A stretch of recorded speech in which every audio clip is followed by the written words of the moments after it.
جو ممکن ہے کہ آپ نے اس سے پہلے سنا بھی ہو، پڑھا بھی ہو، اور بہت سارے لوگ ہیں کہ جو چونکہ یہ ایسی قرآنک معلومات ہیں کہ جو اللہ تعالیٰ نے اپنے محبوب علماء اور ائمہ دین متین کو عطا فرمائی ہے۔ قرآن کریم فرقان مجید یہ اللہ تعالیٰ کا کلام ہے اور کتابی صورت میں ہمارے پاس ہے، قرآن حکیم کی صورت میں موجود ہے، اور یہ منزل من اللہ ہے، اور اللہ تعالیٰ نے اس کو اپنے پیارے حبیب حضرت محمد مصطفیٰ صلی اللہ تعالیٰ علیہ وآلہ وسلم کے سینہ انور پر نازل کیا۔ اتنا بات یاد رکھیں کہ جس طرح ہمارے نبی آخری نبی ہے، اس طرح آپ پر نازل ہونے والی جو کتاب ہے یہ آخری کتاب ہے۔ اچھا، اور یہ دستور حیات ہے۔ قرآن کریم کیا ہے؟ دستور حیات ہے۔ قرآن کریم اللہ تعالیٰ کی طرف سے یہ وہ دستور اور وہ اصول اور وہ قانون اور وہ قواعد ہیں کہ جس کے مطابق قیامت تک انسانیت نے رہنمائی حاصل کرنی۔ یہ اللہ کی طرف سے۔ اچھا، یہ آسمان سے نازل ہونے والی جتنی کتابیں اور صحائف ہیں ان تمام کی ترجمانی قرآن کرتا ہے۔ اس لیے قرآن کے حقائق کو سمجھنا، اس کے دقائق کو سمجھنا یہ ہمارے لیے انتہائی ضروری ہے۔ اس سے پہلے جتنے رمضان ہمارے آپ کے ساتھ گزرے ہیں، یہ تقریباً میرا 6واں رمضان ہے جو آپ کے ساتھ میں گزار رہا ہوں۔ ان 6 رمضان میں نے سب سے پہلے آپ کو قرآن کریم کا جو 12 تراویح پڑھی جاتی تھی اس کا خلاصہ بیان کیا تھا، پھر قصص القرآن آپ کی خدمت میں بیان کیا۔ اس دفعہ ہم نے احکام القرآن آپ کے ساتھ رکھا ہے کہ قرآن کے اندر کن کن چیزوں کے بارے میں احکام اللہ نے نازل کیے ہیں، اور پھر سب سے بڑی ضروری معلومات یہ ہے کہ ہمیں پتہ ہونا چاہیے کہ ہم جس قرآن پر ایمان رکھتے ہیں، جو خداوند قدوس کا کلام ہمارے پاس کتابی شکل میں موجود ہے، جو سینہ مصطفیٰ کا خزانہ یا حضور کے دل کا خزانہ ہے جو ہمارے پاس ہے، جو یہ اللہ اور محبوب کے درمیان راز ہے قرآن کی صورت میں جو ہمارے پاس ہے، تو اس کے اندر کیا کیا چیزیں ہوتی ہیں۔ تو میں بڑے آسان میں فگر میں آپ کو بتاؤں گا تاکہ جو بھی بات آپ یہاں سے سن کر اٹھے نا تو انشاءاللہ مرتے دم تک ہمارے دماغوں اور سینوں سے وہ نہ نکلے۔ سب سے پہلے دیکھیں، یہ بات یاد رکھیں کہ قرآن حکیم فرقان مجید کے اندر جو سپارے ہیں وہ کتنے ہیں؟ 30 پارے اللہ نے قرآن کے 30 پارٹس ہیں، 30 پارے ہیں قرآن کے اندر، اور اسی طریقے سے قرآن پاک کی 7 منزلیں ہیں۔ کتنی منزلیں ہیں؟ 7۔ اچھا، یہ بھی ہمیں معلوم ہونا چاہیے کہ وہ کون سی منزل کہاں سے کہاں تک ہے۔ اس کے بارے میں جو ہے وہ علامہ جلال الدین سیوطی رحمۃ اللہ تعالیٰ علیہ بہت بڑے فقہ حنفی کے امام ہیں، جنہوں نے قرآن حکیم فرقان مجید کی 3 تفسیریں لکھی۔ کتنی؟ ایک انہوں نے تفسیر جلالین جو ہمارے درس نظامی میں جب بندہ عالم بنتا ہے تو اس کو پڑھائی جاتی ہے، اور ایک تفسیر در منصور، اور ایک الاتقان فی علوم القرآن۔ یہ جو الاتقان ہے فی علوم القرآن جس کو علامہ جلال الدین سیوطی نے لکھا ہے، اس میں انہوں نے یہاں تک لکھا ہے کہ قرآن میں نقطے کتنے ہیں، قرآن میں زبر کتنی ہے، قرآن میں زیریں کتنی ہیں، قرآن میں الف کتنی دفعہ آیا ہے، قرآن میں با کتنی دفعہ آیا ہے۔ یہ ساری تفصیلات میں آپ کے سامنے رکھوں گا، آپ کا ایمان تازہ ہو جائے گا کہ اللہ تعالیٰ نے کیوں، اس کی وجہ کیا ہے؟ اللہ کا فیصلہ ہے کہ اِنَّا نَحْنُ نَزَّلْنَا الذِّكْرَ وَإِنَّا لَهُ لَحَافِظُونَ۔ یہ قرآن ہمارا ذکر ہے اور ہم اس کی حفاظت کریں گے۔ کہ قیامت تک قرآن محفوظ ہے، اور یہ حفاظت کس صورت میں ہو رہی ہے؟ حفاظ اکرام کے سینوں میں محفوظ ہے۔ پھر دیکھیں اللہ تعالیٰ کی یہ اس قرآن کا فیضان دیکھیں کہ جو ہم میں سے حافظ نہیں ہیں ان کو بھی سال میں ایک دفعہ پورا قرآن سننے کا موقع ملتا ہے حفاظ کے سامنے۔ اور یہ بھی نبی پاک صلی اللہ علیہ وسلم نے خوشخبری دے دی کہ جتنا قرآن پڑھنے والے کو اللہ ثواب دیتا ہے اتنا قرآن سننے والے کو اللہ ثواب عطا فرماتا ہے۔ تو قرآن پاک کے کتنے سپارے ہیں؟ 30۔ اور قرآن کے اندر کتنی منزلیں ہیں؟ 7 منزلیں ہیں۔ قرآن کی پہلی منزل سورہ فاتحہ سے شروع ہوتی ہے، سورۃ النساء کے اوپر ختم ہوتی ہے۔ قرآن کی پہلی منزل کہاں سے کہاں تک ہے؟ سورہ فاتحہ سے سورہ نساء تک ہے۔ قرآن کریم کی دوسری منزل ہے سورہ مائدہ سے شروع ہوتی ہے اور سورہ توبہ تک ہے۔ قرآن پاک کی تیسری منزل ہے جو سورہ یونس سے شروع ہوتی ہے اور سورہ نحل تک جاتی ہے۔ قرآن پاک کی چوتھی منزل ہے جو سورہ بنی اسرائیل سے شروع ہوتی ہے اور سورہ فرقان تک جاتی ہے۔ اور قرآن کریم کی 5ویں منزل ہے جو سورہ شعراء سے شروع ہوتی ہے، سورہ یاسین پر ختم ہوتی ہے، اور قرآن کریم کی 6ٹھی منزل ہے سورہ صافات سے شروع ہوتی ہے، سورہ حجرات پر ختم ہوتی ہے، اور قرآن پاک کی 7ویں منزل ہے جو سورہ قاف سے شروع ہوتی ہے اور سورۃ الناس پر ختم ہوتی ہے۔ یہ 7 منزلیں ہیں قرآن کی۔ اسی طریقے سے قرآن حکیم فرقان مجید کے اندر 114 صورتیں ہیں۔ کتنی صورتیں ہیں؟ ان 114 صورتوں میں سے 86 صورتیں ایسی ہیں جو مکہ میں نازل ہوئی، اور 28 صورتیں ایسی ہیں جو مدینہ میں نازل ہوئی۔ تو 86 سورہ ان دا قرآن جو مکی ہیں، جو مکہ میں نازل ہوئی۔ جو صورتیں مکہ کے اندر نازل ہوئی ہیں ان کو مکی کہتے ہیں، اور جو صورتیں مدینہ طیبہ میں نازل ہوئی ہیں ان کو مدنی کہتے ہیں۔ ہجرت کے بعد جو صورتیں آپ پہ نازل ہوئی، چاہے مکہ میں بھی نازل ہوئی ہوں، ان کو جو ہے وہ ہمارے مفسرین نے مدنی صورتیں شمار کیا۔ اور ہجرت سے پہلے آپ پر نازل ہونے والی جتنی صورتیں ہیں قرآن کی، یہ ساری کی ساری کیا ہیں؟ مکی صورتیں کہلاتی ہیں۔ اور مکی صورتوں کی تعداد قرآن کے اندر کتنی ہے؟ 86۔ مکی صورتیں قرآن میں کتنی ہیں؟ 86۔ اور مدنی صورتیں قرآن میں کتنی ہیں؟ 28۔ 28 مکی صورتیں ہیں۔ اسی طریقے سے قرآن پاک کے اندر رکوع جب پڑھتے ہیں نا تو ہم کسی صفحے کے اوپر بیچ میں ایک آئین سی بنی ہوتی ہے اور اس میں نمبر لکھے ہوتے ہیں، اس کو رکوع بولتے ہیں۔ رکوع، اب یہ سمجھ لیں کہ یہ ایک پوائنٹ ہے، یہاں پر آ کر ایک باب مکمل ہوتا ہے۔ اس کو آپ یوں کہہ سکتے ہیں یہاں ایک باب مکمل ہوتا ہے۔ قرآن پاک کے اندر جو رکوع ہیں ان کی تعداد ہے 540۔ How many رکوع in the Quran? 540۔ 540 رکوع ہے۔ اسی طریقے سے قرآن کریم کی جو آیات ہیں، آپ دیکھیں جب ایک آیت مکمل ہوتی ہے تو اس کے آگے ایک چھوٹا سا دائرہ لگا ہوتا ہے، اس کو آیت کہتے ہیں، اور انگلش میں اس کو کہتے ہیں ورس آف دا قرآن۔ کیا کہتے ہیں؟ ورسز آف دا قرآن۔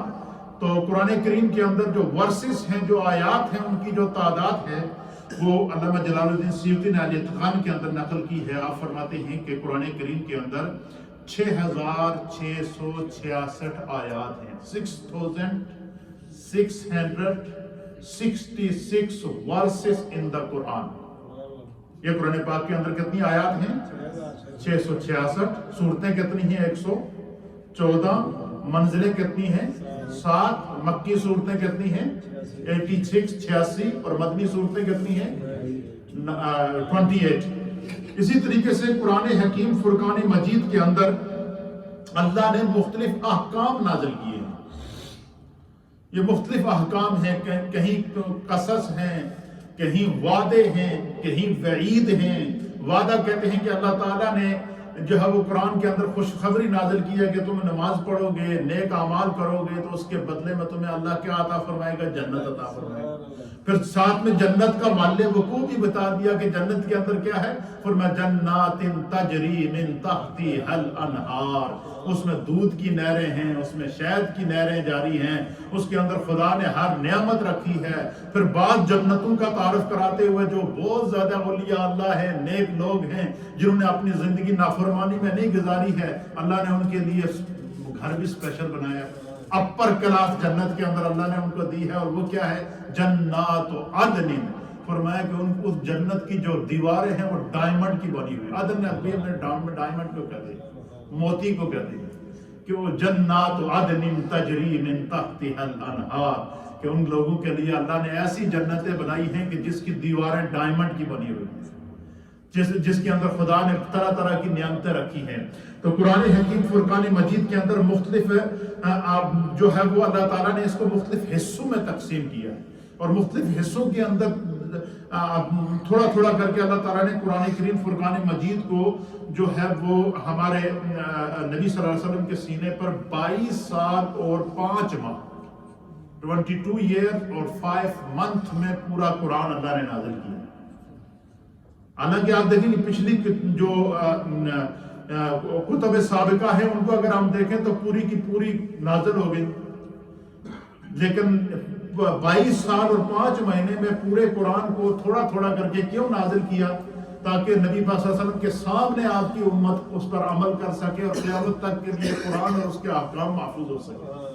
تو ہمارے لیے دستور حیات قرآن ہے، ہمارے لیے نجات قرآن میں ہے، ہمارے لیے ہدایت قرآن کے اندر لگ رہی ہے۔ تو اسی طریقے سے قرآن کریم جب نبی پاک صلی اللہ علیہ وسلم پر نازل ہوتا تھا، جب قرآن اللہ کے حبیب پر نازل ہوتا تھا تو نبی علیہ الصلوۃ والسلام پڑھتے تھے اس کو، جیسے جبریل دہراتے تو حضور ساتھ ساتھ دہراتے۔ تو ایک دفعہ نبی علیہ الصلوۃ والسلام نے کوشش کی کہ میں جلدی جلدی پڑھوں، کوئی حرف رہ نہ جائے، تو اللہ تعالیٰ نے وہی نازل کر کے جس کو سورہ مدثر کے اندر اور سورہ مزمل کے اندر اللہ نے بیان فرمایا کہ سورہ مدثر کے اندر کہ محبوب آپ کو جلدی جلدی اپنی زبان کو حرکت دینے کی ضرورت ہے، آپ صرف ایک دفعہ اپنی زبان سے ان کلمات کو دہرا دیں جو جبریل میری طرف سے آپ کے پاس لے کر آئے، ہم اس کو آپ کے سینے میں، آپ کے ذہن میں، آپ کے دماغ میں، آپ کے خیال میں جو ہے وہ کیا کر دیں گے، نقش کر دیں گے۔ آپ مجھے بتائیں دنیا میں ہزار قسم کی کتابیں موجود ہیں، لیکن جب ہمارے حفاظ کھڑے ہو کے پڑھتے ہیں تو کس طرح ایک ایک حرف پڑھا جاتا ہے؟ وجہ کیا ہے؟ قرآن کو سینے میں محفوظ کرنا، یہ اللہ تعالیٰ کی طرف سے یہ اس بندے پر کرم ہوتا ہے جس کے سینے میں قرآن آ جائے۔ تو جب قرآن نازل ہوتا تھا نبی علیہ الصلوۃ والسلام پھر کیا کرتے تھے؟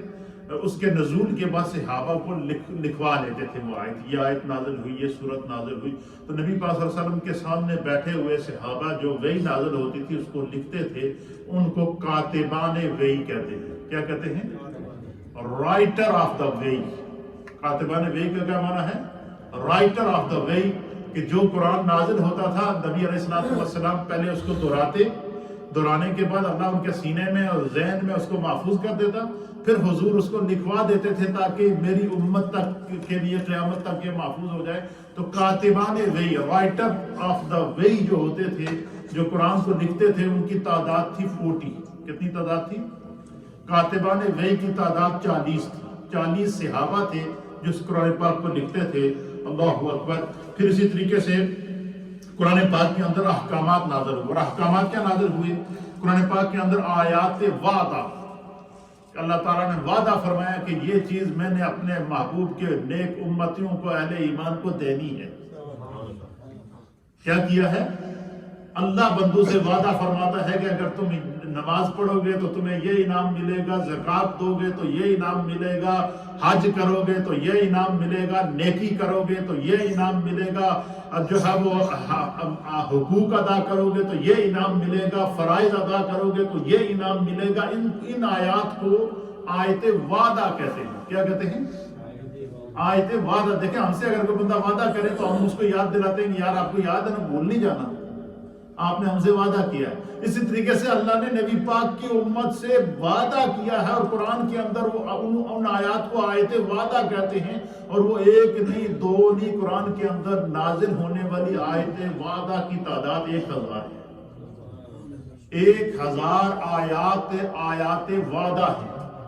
پھر اسی طریقے سے آیات وعید ہیں۔ وعید کہتے ہیں کہ اللہ نے بتا دیا کہ اگر اتھے جاؤ گے تو اتھے آگے جہنم کا عذاب آپ کو ملے گا، یہ راستہ یہ نو گو ایریا ہے، ادھر نہیں جا سکتے، یہ گناہ کا راستہ ہے، یہ معصیت کا راستہ ہے، یہ ہلاکت کا راستہ ہے، یہ تمہیں تباہی کی طرف لے جائے گا، یہ تمہارے دل کو سیاہ کر دے گا، یہ تم اگر اس کام میں پڑ گئے تو تم اپنی صحت سے بھی جاؤ گے، معاشرے سے بھی جاؤ گے، ہلاکت میں پڑ جاؤ گے، تباہ ہو جاؤ گے، اور آخر تمہارا انجام کیا ہوگا؟ جہنم ہوگا۔ ان آیات کو آیات وعید کہتے ہیں۔ وعید مینز وارننگز۔ آیات وعید کا کیا معنی ہے؟ وارننگ۔ اللہ نے وارننگ دی ہے کہ یہ جہنم کا راستہ ادھر نہیں جانا۔ اللہ نے وارننگ دی ہے کہ نماز چھوڑو گے تو سزا ملے گی۔ اللہ نے وارننگ دی ہے کہ اللہ کے حکم پر عمل نہیں کرو گے تو سزا، اس کی یہ سزا ہے۔ اللہ نے وارننگ دی ہے کہ تمہارے ذمہ جو فرائض لگائے گئے ہیں اگر تم ادا نہیں کرو گے تو یو آر گلٹی، تم مجرم ہو، تم گلٹی ہو جاؤ گے۔ ان آیات کو آیات وعید کہتے ہیں۔ آیات وعدہ کتنی ہیں؟ 1000۔ کتنی ہیں آیات وعدہ؟ اور آیات وعید بھی 1000 ہے۔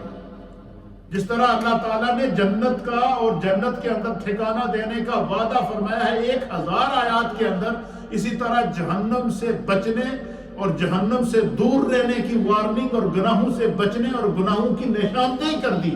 اور ان آیات وعید کے اندر اللہ نے تمثیلات دی ہیں کہ پہلی امتوں کو یہ گناہ اس عذاب کی وجہ سے ملا تھا، پہلی امتوں پر جو اجتماعی عذاب نازل ہوا تھا ان کے اندر یہ چیزیں پائی جاتی تھی، تم یہ کام نہیں کرنا، یہ آیات وعید کہلاتی ہیں اور ان کی تعداد 1000 ہے. آیات وعدہ 1000، آیات وعید 1000. اور اسی طریقے سے آیات نہی، آیات نہی کہتے ہیں کہ جن کاموں سے اللہ نے منع کیا ہے. مثلا اللہ نے حکم دیا کہ شراب حرام ہے، شراب نہیں پینی. اللہ نے حکم دیا قرآن کے اندر سورہ نور کے اندر کہ زنا حرام ہے، زنا کے قریب نہ جانا، لا تقربوا الزنا، زنا کے قریب نہ جانا. اللہ تعالیٰ نے حکم دیا ہے کہ جو ہے وہ مختلف چیزوں سے اللہ نے منع کیا کہ یہ کام بندہ مومن کی شان نہیں ہے، یہ بندہ مومن ان کاموں سے منع. ان آیات کو آیات نئی کہتے ہیں اور ان کی تعداد بھی 1000 ہے. کتنی ہوگی؟ 3000. کتنی؟ 3000 آیات. پہلی آیتیں 1000 آیت وعدہ، 1000 آیات وعید وارننگ، اور 1000 آیات نئی جن سے اللہ نے منع کیا کہ یہ کام نہیں کرنا. پھر اس کے بعد آیات امر. آیات امر ان آیات کو کہتے ہیں، امر عربی میں کہتے ہیں حکم دینا. آیات امر وہ ہیں کہ اللہ تعالیٰ نے کسی کام کا حکم دیا ہو کہ یہ تم نے کرنا ہے، یہ خدا کا حکم ہے. کیا؟ اقیموا الصلاۃ، یہ امر کا صیغہ ہے.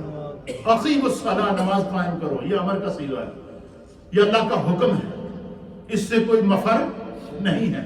آیات حکم کے اللہ تعالیٰ نے کسی کام کے کرنے کا حکم دیا، ان کی تعداد بھی 1000 ہے. کتنی ہیں؟ 1000. اس میں مختلف احکام آتے ہیں. زکوٰۃ ادا کرنے کا حکم دیا، نماز پڑھنے کا حکم دیا، اسی طریقے سے والدین کے ساتھ بھلائی کرنے کا حکم دیا، اسی طریقے سے جو ہے وہ سچ بولنے کا حکم دیا، اسی طریقے سے جھوٹ سے بچنے کا حکم دیا، اسی طریقے سے جو ہے وہ امانتوں میں خیانت نہ کرنے کا حکم دیا. اسی طریقے سے مختلف قسم کے جو احکام ہیں جن کو اللہ تعالیٰ نے حکم کے طور پر نازل کیا. حکم کا معنی کیا ہوتا ہے؟ یہ جو نماز ہم پر 5 وقت کی نماز فرض کیوں ہے پتہ ہے آپ کو؟ فرض کو فرض اس لیے کہتے ہیں کہ فرض اللہ کا حکم ہوتا ہے کہ ادا کرنا ہے. اور اسی طریقے سے سنت کو سنت اس لیے کہتے ہیں کہ سنت طریقہ مصطفیٰ کو ادا کرنے کا نام ہے. تو آیات امر کہتے ہیں جن آیات میں اللہ نے کسی کام کے کرنے کا حکم دیا ہے، ان کی تعداد 1000 ہے. اور آیات امر 1000 ہیں. اسی طریقے سے آیات امثال، امثال کہتے ہیں ایگزامپل کو. امثال مینز ایگزامپل. ایگزامپل کیا؟ کہ اللہ تعالیٰ نے پچھلی امتوں کی مثال دے کر بات سمجھائی ہو. مثلا حضرت لوط علیہ السلام کی قوم، ان کی بہت بری عادتیں تھیں، ان پر اللہ نے پتھروں کا عذاب نازل کیا. کیا؟ زمین نیچے کی زمین اوپر ہو گئی. یہ لیسبین تھے. لوط علیہ السلام کی جو قوم تھی، یہ کون تھی؟ یہ لیسبین تھے. مرد مرد سے شادی کرتا تھا، عورتیں عورتوں سے شادی کرتی تھی. اللہ تعالیٰ نے منع کیا تھا، اللہ تعالیٰ کا حکم انہوں نے نہیں مانا. تو پھر خدا کی طرف سے ان پر عذاب نازل ہوا. اور عذاب کیسے نازل ہوا؟ قرآن نے اس منظر کو بیان کیا کہ اللہ نے ان پر پتھروں کی بارش کی اور نیچے کی زمین کو اوپر کر دیا، اوپر کی زمین کو نیچے کر دیا، پوری کی پوری بستی کو غرق کر دیا. غرق کرنے کے بعد اللہ تعالیٰ نے قرآن کے اندر اس کی مثال دی ہے، تمثیل دی ہے کہ دیکھو قوم لوط کا حشر یہ ہوا. اسی طریقے سے قوم موسیٰ علیہ السلام، حضرت موسیٰ علیہ السلام کی قوم نے اللہ کی نافرمانی کی، موسیٰ علیہ السلام کی شان میں گستاخی کی. تو جب موسیٰ علیہ السلام کو انہوں نے قتل کرنے کے لیے ان کا پیچھا کیا پوری فرعون کی فوج نے، تو کیا کیا؟ موسیٰ علیہ السلام جب آگے اپنی جان بچا کے آگے نکلے تو آگے سمندر تھا، دریا تھا، راستہ نہیں تھا. موسیٰ علیہ السلام کی طرف سے ہاتھ میں عصا تھا. قرآن کریم فرقان مجید نے جو ہے وہ اس منظر کو سورہ بقرہ کے اندر بیان کیا کہ حضرت موسیٰ علیہ السلام کو اللہ نے حکم دیا کہ موسیٰ ذرا اس عصا کو پانی پہ تو مار. حضرت موسیٰ علیہ السلام نے جو ہے وہ جب عصا کو پانی پر مارا نا تو دریائے نیل جو سمندر تھا، ایک سمندر نے کیا کر دیا؟ وہ پھٹ گیا. سمندر نے راستہ دے دیا. بالکل اسی طرح کہ دونوں طرف دیوار بن گئی، بیچ میں خشکی.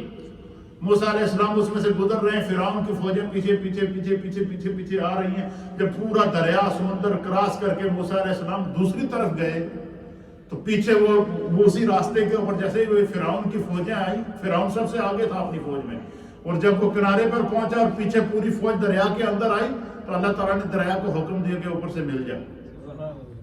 دریا مل گیا اور وہ پوری اس کی جو پوری سپر پاور تھی فرعون کی، فرعون از دا کنگ، وہ کنگ تھا، اس دور کا بادشاہ تھا، بہت بڑی اس کے پاس طاقت تھی، وہ سپر پاور تھا، اس کی پوری فوج گھوڑوں سمیت، تلواروں سمیت اور پوری فوج اسلحہ سمیت سمندر کے اندر ڈوب گئی، لیکن فرعون کو اللہ نے نہیں ڈوبا، وہ وہیں پھنسا رہا، وہ پھنسا رہا، اور اس کی باڈی آج تک موجود ہے مصر کے اندر، فرعون کی باڈی آج تک موجود ہے، قیامت تک موجود رہے گی۔ کیوں؟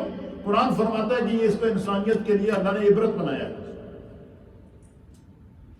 تو قرآن کریم کے اندر جو ہے وہ آیات امثال، یعنی اللہ نے پرانی امتوں کے مثالیں دے کر، ان کی ایگزامپل دے کر نبی پاک کی امت کو پیغام دیا ہے کہ نافرمانی کی سزا یہ ہے، تم نے یہ کام نہیں کرنا ہے۔ کیوں؟ کہ تم اس نبی کی امت ہو جو رحمت للعالمین ہے، تم اس نبی کی امت ہو جو وجہ تخلیق کائنات ہے، تم اس نبی کی امت ہو جس کے اوپر اللہ نے پورا جو ہے وہ جس کی خاطر اللہ نے اس پوری کائنات کو پیدا کیا۔ تو آیات امثال جو ہیں یہ کتنی ہیں؟ یہ 1000 ہیں، جس ایگزامپل جن کو دیا گیا ہے، یہ کتنی ہوگی؟ 5000۔ اسی طریقے سے آیات قصص یہ قصہ کی جمع ہے۔ قصص کا معنی کیا ہے؟ کہ پچھلی امتوں کے حالات، پچھلی امتوں کی history, historical record of the, جو بیک امتیں تھیں نبی پاک صلی اللہ علیہ وسلم سے پہلے جو نبیوں کی امتیں تھیں، جو ہے وہ ان کا ہسٹوریکل ریکارڈ اللہ تعالیٰ نے بیان کیا ہے اس کے اندر، کہ ان امتوں کے قصے بیان فرمائے، ان آیات کو جس میں جیسے قوم فرعون ہے، قوم نمرود ہے، اسی طریقے سے قوم ہود ہے، قوم سمود ہے، قوم عاد ہے، یہ قرآن کریم نے ان ساری قوموں کی ذکر کیے ہیں، پھر ان کے اوپر جو مختلف گناہوں کی وجہ سے عذاب نازل ہوا، تو ان کے قصے قرآن نے، جیسے قرآن آیات قصص ان کو کہتے ہیں، جیسے کہ قرآن کریم فرقان مجید نے حضرت یوسف علیہ السلام کا قصہ بیان کرا 12ویں سپارے کے اندر، سورہ یوسف کے اندر یوسف علیہ السلام کا کیا بیان کیا ہے؟ قصہ ان کے بچپن سے لے کر ان کو جتنی مشکلات ہیں، کنویں میں گزرنا پڑا، غلامی کی زندگی گزارنی پڑی، جیل کی زندگی گزارنی پڑی، پھر خداوند قدوس نے ان کو مصر کی بادشاہت عطا فرمائی، اور پھر اس پورے یوسف علیہ السلام کی زندگی کا جو قصہ تھا، جو ہسٹری تھی، اس کو اللہ نے قرآن کے اندر بیان کر دیا۔ اس سے ریلیٹو جتنے قصے ہیں، اس دور کے جو نمرود تھے، فرعون تھے، بادشاہ تھے، اس دور کے اندر جن لوگوں نے شاہ مصر تھا، جس نے ان کے اوپر جو ہے وہ ان کو قید کیا تھا، اور شاہ مصر کی بیوی زلیخا تھی جس نے ان کے اوپر تہمت لگائی تھی، قرآن نے سارے قصوں کو بیان فرمایا۔ ان آیات کو آیات قصص کہتے ہیں، اور ان کی تعداد بھی 6000 ہے، ان کی تعداد بھی 1000 ہے۔ کتنی ہے؟ ٹوٹل کتنی ہوگی؟ 6000۔ ان 6000 میں آیات وعدہ 1000، آیات وعید 1000، آیات نہی 1000، آیات امر 1000، آیات تمثیل مثال 1000، آیات قصص 1000، اور آیات تحلیل ان کی تعداد ہے 250۔ آیات تحلیل کہتے ہیں کہ اللہ تعالیٰ نے نام لے کر کہا کہ یہ چیز تمہارے لیے حلال ہے۔ کیا ہے؟ نام لے کر اللہ تعالیٰ نے کسی چیز کے بارے میں فرما دیا کہ خدا نے یہ تمہارے لیے کیا کر دیا ہے؟ حلال کر دیا ہے۔ آیات تحلیل کہ قرآن کریم کے اندر وہ آیات جن میں اللہ تعالیٰ نے نام لے کر کہا کہ یہ تمہارے لیے حلال ہیں، ان آیات کا ان کی تعداد ہے 250۔ 250 آیات وہ ہیں جس میں اللہ تعالیٰ نے کسی کام کا حکم دیا ہے کہ یہ تمہارے لیے حلال ہے، تم اس کو کیا کر سکتے ہو؟ کر سکتے ہو۔ اسی طریقے سے آیات تحریم، آیات تحریم وہ ہیں کہ اللہ تعالیٰ نے قرآن میں نام لے کر کہا کہ یہ چیز تمہارے لیے حرام ہے۔ جیسے اللہ تعالیٰ نے شراب کو حرام کیا، نام لیا قرآن کے اندر۔ اللہ نے زنا کو حرام کیا، نام لیا قرآن کے اندر۔ اللہ نے جو ہے وہ دوسروں کے حق مارنے کو جو ہے وہ حرام قرار دیا، نام لیا قرآن کے اندر۔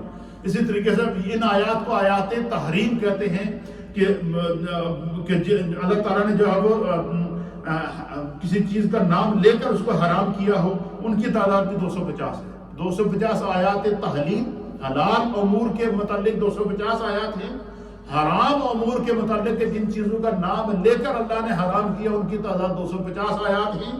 اسی طریقے سے آیات تسبیح، اللہ تعالیٰ کی تسبیح، جیسے قرآن کریم فرقان مجید میں اللہ فرماتے ہیں یسبح للہ ما فی السماوات و ما فی الارض، کہ زمین اور آسمان کے اندر جو بھی چیز ہے، چاہے پتھر ہے، انسان ہے، فرشتہ ہے، جن ہے، درخت ہیں، شجر ہے، حجر ہے، حیوانات ہیں، نباتات ہیں، جمادات ہیں، جو بھی خدا نے مخلوق پیدا کی ہے، ہر وہ چیز جس کے اوپر مخلوق کا اطلاق ہوتا ہے، اللہ فرماتا ہے یسبح للہ، وہ تواڈے رب کی تسبیح پڑھتی ہے. سبحان اللہ.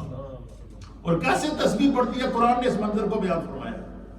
حضرت یونس علیہ نبینا علیہ السلام کا قصہ قرآن کے اندر آیا. میں نے پچھلے سال بیان کیا تھا، آپ کو یاد ہوگا کہ اس میں کیا ہوا کہ یونس علیہ السلام اللہ کی آزمائش میں آئے تو آپ کو مچھلی نے نگل لیا. پہلے ایک مچھلی نے یونس علیہ السلام کو نگلا، پھر اس سے بڑی مچھلی آ کر اس بڑی مچھلی نے اس چھوٹی مچھلی کو نگل لیا، اور وہ جو بڑی مچھلی تھی وہ سمندر کے تہہ میں چلی گئی، بالکل سمندر کی تہہ میں چلی گئی، اور وہاں جا کر بیٹھ گئی، زمین کے اوپر بیٹھ گئی. تو حضرت یونس علیہ السلام حالت سجدہ میں مچھلی کے پیٹ کے اندر.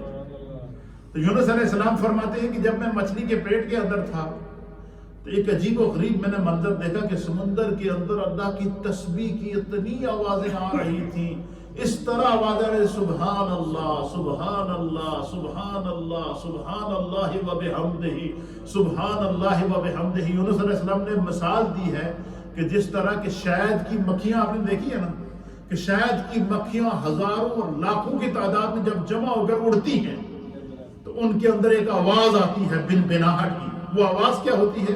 اس کو بھی سورہ نحل کے اندر مفسرین نے بیان فرمایا ہے کہ وہ شہد کی مکھیوں کی جو آواز ہوتی ہے بنبناہٹ، اس کو کہتے ہیں اردو کے اندر، کہ وہ سب جب اکٹھی ذکر کرتی ہیں خدا کا تو وہ ایک عجیب سی آواز. وہ آواز کیا ہوتی ہے؟ فرمایا کہ وہ نبی پر درود پڑتی ہے. حضرت یونس علیہ السلام کہتے ہیں کہ جس طرح شہد کی مکھیوں کی بنبناہٹ کی آواز ہے، اس طرح سمندر کی تہوں کے اندر مجھے اللہ کی تسبیح کی آواز آ رہی تھی. سبحان اللہ سبحان اللہ سبحان اللہ سبحان اللہ. کہتے ہیں کہ ایسی آواز تھی کہ میں اس منظر کو بیان نہیں کر سکتا تھا. حضرت یونس علیہ السلام کہتے ہیں کہ میرے دل میں آیا کہ میں نے اللہ کی بارگاہ میں دعا کی کہ یا اللہ ان سمندروں کی تہوں میں تیرا اتنا عاشق کون ہے جو اتنی بڑی تسبیح تیری پڑھ رہا ہے؟ تو یونس علیہ السلام کہتے ہیں کہ اللہ نے مجھ پر مچھلی کے پیٹ کے اندر وحی کی، اور حضرت جبریل آئے، اور جبریل علیہ السلام نے آ کر حضرت یونس علیہ السلام کو بتایا کہ اس سمندر کے اندر جتنی مچھلیاں ہیں یہ خدا کی تسبیح پڑھ رہی ہیں. اس سمندر کے اندر موجود جو خدا کی مخلوق جتنے جانور ہیں، آپ نے دیکھتے ہیں نا، آپ گھروں میں جب چینل دیکھتے ہیں جانوروں کا، اور سی سائڈ کے اوپر جا کے دیکھتے ہیں بہت سارے پرندے اور جانور، اور ایک عجیب آوازیں ان کی ہوتی ہیں. وہ بظاہر ہمارے لیے تو آوازیں ہیں لیکن وہ خدا کا ذکر کر رہی ہوتی ہیں، وہ اللہ کا ذکر کر. اسی طریقے سے حضرت داؤد علیہ السلام آپ بیان کرتے ہیں کہ ایک دن میں نے اللہ کی وہ 24 آور کہتے ہیں کہ میں نے یہ نیت کی تھی کہ میں 24 آور اللہ کی ذکر، اس کی عبادت کے علاوہ کوئی کام نہیں کروں گا، اللہ کی تسبیح کے علاوہ کوئی کام نہیں کروں گا. کہتے ہیں 24 آور گزرنے کے بعد میرے دل میں آیا کہ میں نے کہا کہ یا اللہ کیا تیری مخلوق میں آج تیرے بندے داؤد سے زیادہ بھی کسی نے اللہ کا ذکر کیا ہو؟ اللہ تعالیٰ نے وہی نازل کیا اور کہا کہ داؤد ہاں تو فلاں کنویں کے اوپر چلا جا، اس کنویں کے اندر ایک مینڈک ہے، آج اس مینڈک نے میری ساری مخلوق سے زیادہ میرا ذکر کیا. ایک مینڈک، اس نے سب سے زیادہ. حضرت داؤد علیہ السلام کہتے ہیں میں نکل پڑا، میں جا کر دیکھا کہ کنویں کے کنارے کے اندر ایک چھوٹا سا مینڈک بیٹھا ہوا ہے اور وہ اللہ کی تسبیح پڑھ رہا ہے. سبحان اللہ سبحان اللہ سبحان اللہ. تو آیات تسبیح قرآن کے اندر 100 ہے. کتنی ہے؟ جن کے اندر اللہ نے نشاندہی کی ہے کہ پتھر بھی میری تسبیح پڑھتے ہیں، سمندر بھی میری تسبیح پڑھتا ہے، ساتوں زمینیں میری تسبیح پڑھتی ہیں، ساتوں آسمان میری تسبیح پڑھتی ہیں. ان کی تعداد کتنی ہے؟ 100 ہے. اور اسی طریقے سے متفرق آیات کہتے ہیں کہ مختلف قسم کے امور کے مطابق جو اللہ تعالیٰ نے خصوصیت کے ساتھ نازل ہے ان کی تعداد ہے 66. اس طرح یہ 6666 آیات ہیں. اسی طریقے سے قرآن کریم کی پہلی آیت جو ہے یہ 30ویں پارے کے اندر سورہ اقرا بسم ربک الذی خلق، یہ قرآن کی پہلی آیت نازل ہوئی ہے۔ اور اسی طریقے سے قرآن کریم کی آخری آیت حجۃ الوداع کے موقع پر میرے مصطفیٰ کریم پر جو اللہ نے نازل کی ہے وہ کیا ہے؟ الیوم اکملت، سورہ مائدہ کی آیت نمبر 3 ہے۔ الیوم اکملت لکم دینکم واتممت علیکم نعمتی ورضیت لکم الاسلام دینا۔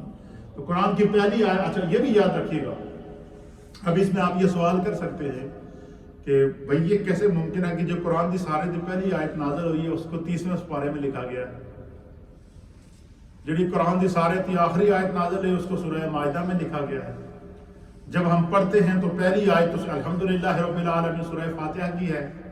تو قرآن کریم فرقان مجید کی 2 ترتیبیں کیا ہیں؟ ایک ہے ترتیب مصحف، ترتیب مصحف وہ ہے کہ جو قرآن ہمارے پاس کتابی شکل میں موجود ہے، اور ایک ہے ترتیب نزولی۔ ترتیب نزولی یہ ہے کہ جس ترتیب سے جبریل علیہ السلام قرآن کو لے کر آئے ہیں اس کو ترتیب نزولی کہتے ہیں۔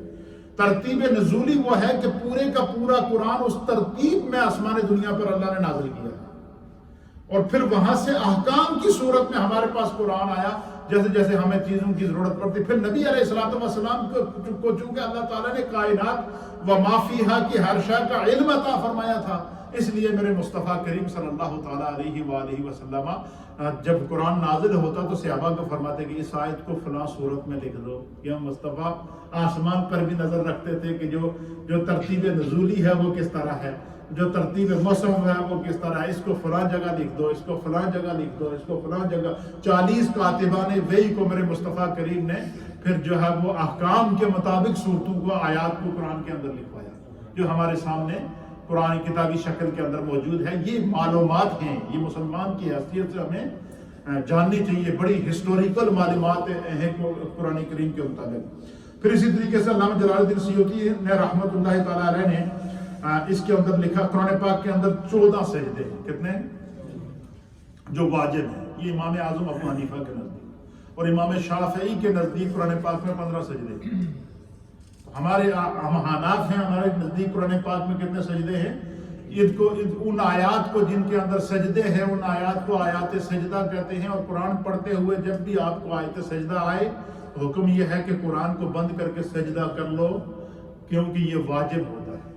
ایک بات، اور ایک علامہ جلال الدین سیوطی رحمۃ اللہ علیہ نے بڑا ایمان افروز، اور اس کو حضرت مولانا صدر الشریعہ مولانا امجد علی صاحب اعظمی رحمۃ اللہ علیہ نے بار شریعت کے اندر بھی سجدہ تلاوت کے باب کے اندر لکھا۔ یہ آپ کو بڑا پیارا نسخہ ہے، جو ہماری مائیں بہنیں اکثر یہ سوال کرتی ہیں کہ ہم دعائیں کرتی ہیں، ہماری دعائیں قبول ہوں، اور جب جو لوگ یہ چاہتے ہیں کہ ہماری دعا قبول ہو تو اس کا ایک بڑا پیارا نسخہ علامہ جلال الدین سیوطی نے دیا ہے۔ آپ فرماتے ہیں کہ قرآن پاک کی جو آیات سجدہ ہے 14، کتنی؟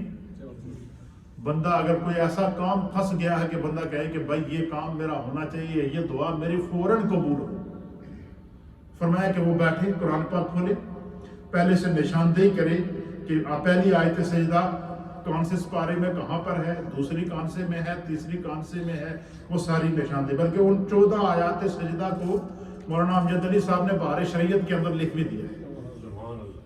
اگر آپ تلاش کرنا چاہیں تو بہار شریعت کے اندر میرے پاس لائبریری میں موجود ہے، میں آپ کو وہ دے بھی سکتا ہوں، اس کا پرنٹ بھی دے سکتا ہوں۔ 14 آیات سجدہ۔ آپ فرماتے ہیں کہ بندہ کیا کرے اگر چاہے کہ یہ میری دعا فوراً قبول ہو، یا میرا جو پھنسا ہوا کام ہے یہ فوراً حل ہو جائے، تو کیا کرے؟ فرمایا پہلی آیت سجدہ پڑھے، سجدہ کرے، پھر اللہ سے دعا کرے، دوسری آیت سجدہ پڑھے اسی مجلس میں سجدہ کرے، پھر اللہ سے دعا کرے، تیسری آیت سجدہ پڑھے فوراً سجدہ کرے، چوتھی آیت سجدہ پڑھے سجدہ کرے، پانچویں آیت سجدہ پڑھے سجدہ کرے۔ اس طریقے سے 14 آیات سجدہ پڑھنے کے بعد 14 سجدے کرنے کے بعد فرمایا نبی پاک کے وسیلے سے دعا کرو، اسی وقت دعا کرو۔ بڑے سے بڑا مشکل کام پھنسا ہوا ہو، بڑے سے بڑی ابتلا میں بندہ پھنسا ہوا ہو، بڑے سے بڑی مصیبت میں پھنسا ہوا ہو، اور وہ چاہے کہ اسے اس سے فوراً چھٹکارا مل جائے، تو قرآن ایک نسخہ ہے کہ 14 آیات سجدہ پڑھ کے 14 سجدے کرو، اسی وقت دعا کرو، خدا قبول کر دے گا۔ اور یہ ہمارے استادوں نے جب ہمیں جلالین شریف پڑھائی تھی تو انہوں نے ہمیں اجازت دی تھی کہ آپ جو ہے وہ اگر کوئی بھی دعا کی قبولیت کے لیے یہ عمل کرنا چاہیں تو ہماری طرف سے آپ کو اجازت ہے. آپ جو لوگ سن رہے ہیں یا گھروں میں جو مائیں بہنیں سن رہی ہیں یا سوشل میڈیا کے ذریعے جو سن رہے ہیں، جس طرح میرے استادوں نے مجھے اجازت دی تھی، اس طرح میں آپ کو اجازت دیتا ہوں کہ جب بھی آپ چاہیں کہ یہ ہمارا مسئلہ حل ہو، یہ مشکل میں پھنس گئے ہیں، تو 14 آیات سجدہ پڑھیں، ہر آیت پر ایک سجدہ کریں اور 14 آیت سجدے کرنے کے بعد پھر اللہ سے دعا کریں. پھر دیکھیں کیسے خداوند قدوس آپ کی دعا کو قبول کرتا ہے. یہ انٹروڈکشن آف قرآن کا مختصر خلاصہ. ورنہ علامہ سیوطی رحمۃ اللہ علیہ نے لکھا ہے کہ قرآن پاک جو حروف تعجی ہیں، الفابیٹ جو کہتے ہیں، الف با تا ثا جیم ہا ہا، یہ جو قرآن پاک کے اندر جو حروف ہیں، انہوں نے یہ اس کی بھی ریسرچ پیش کی ہے. آپ فرماتے ہیں کہ قرآن پاک کے اندر جو لفظ الف ہے، یہ 48,872 مرتبہ لفظ الف قرآن میں آیا. اسی طرح فرماتے ہیں کہ 11,428 مرتبہ لفظ با قرآن کے اندر آیا ہے. اور فرماتے ہیں 1199 مرتبہ لفظ تا قرآن کے اندر آیا ہے. 1276 مرتبہ لفظ سا قرآن کے اندر آیا ہے. اسی طریقے سے لفظ جیم جو ہے وہ 3273 مرتبہ آیا ہے. لفظ ہا جو ہے 973 مرتبہ آیا ہے. لفظ خا جو ہے وہ 2416 مرتبہ آیا ہے. لفظ دال جو ہے وہ 5602 مرتبہ آیا ہے. لفظ زال 4477 مرتبہ قرآن میں آیا ہے. لفظ را 11,793 مرتبہ قرآن کے اندر آیا. لفظ زا 1500 جو ہے وہ 1590 مرتبہ لفظ زا آیا. لفظ سین 5991 مرتبہ قرآن کے اندر آیا. لفظ شین جو ہے وہ 2115 مرتبہ آیا. لفظ صاد 2012 مرتبہ آیا. لفظ داد 1377 مرتبہ آیا ہے. لفظ تا قرآن کے اندر 1277 مرتبہ آیا ہے. لفظ زا قرآن کے اندر 842 مرتبہ آیا ہے. لفظ آئین قرآن کے اندر جو ہے وہ 9220 مرتبہ آیا ہے. لفظ غائن قرآن کے اندر 2208 مرتبہ آیا ہے. لفظ فا قرآن کے اندر 8499 مرتبہ آیا ہے. لفظ قاف قرآن کے اندر 6813 مرتبہ آیا ہے. لفظ کاف قرآن کے اندر 9500 مرتبہ آیا ہے. لفظ لام قرآن کے اندر 3432 مرتبہ آیا ہے. لفظ میم قرآن کے اندر جو ہے وہ 36,535 مرتبہ آیا ہے. لفظ نون قرآن کے اندر 40,190 مرتبہ آیا ہے. لفظ واو قرآن کے اندر 25,536 مرتبہ آیا ہے. اور لفظ ہا قرآن کے اندر جو ہے وہ 19,070 مرتبہ آیا ہے. لفظ لا قرآن کے اندر 3720 مرتبہ آیا ہے. اور لفظ یا قرآن کے اندر 45,919 مرتبہ آیا. ایک ایک حرف. اسی طریقے سے پھر آگے اس کی اگر آپ نے مزید تفصیلات لکھتی ہیں، اس کے اندر میں جاؤں گا تو ٹائم بہت ہو جائے گا. لیکن یہ اختتامی بات یہ کہ آپ فرماتے ہیں کہ جو قرآن پڑھتے ہیں نا، الف زبر آ، با زبر با، حمزہ زبر آ، با زبر با، تا زبر تا، ایک چھوٹا سا لفظ بنا ہوتا ہے جس کو زبر کہتے ہیں. آپ فرماتے ہیں لفظ زبر قرآن کے اندر 53,223 مرتبہ آیا ہے. لفظ زیر قرآن کے اندر کسرہ جس کو کہتے ہیں یہ 39,582 مرتبہ ہے. ضمہ پیش قرآن کے اندر 8,804 مرتبہ آیا ہے. لفظ مد جو بڑی مد ہوتی ہے، مد قرآن کے اندر جو ہے وہ آپ فرماتے ہیں کہ 1771 مرتبہ آئی ہے. اسی طریقے تشدید مشدد، 3 کنگرے جو اوپر بنے ہوتے، لفظ اللہ کے اوپر 3 کنگرے، اس کو حرف مشدد کہتے ہیں، تشدید کہتے ہیں. یہ قرآن کے اندر 1274 مرتبہ آئی ہے. اسی طریقے سے قرآن پاک کے اندر جو نقطے ہیں وہ ہیں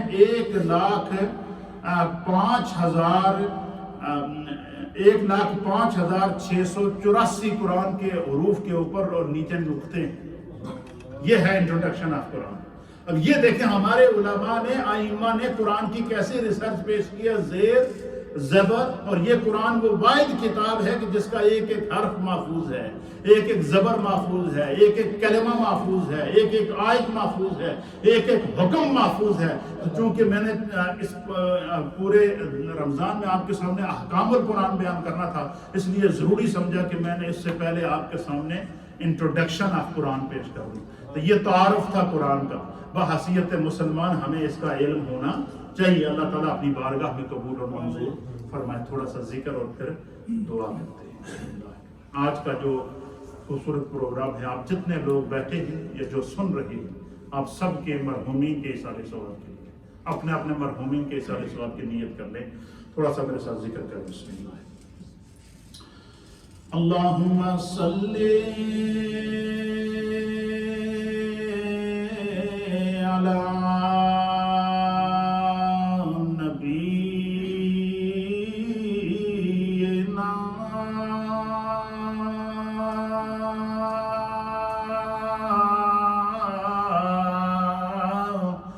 صلی علی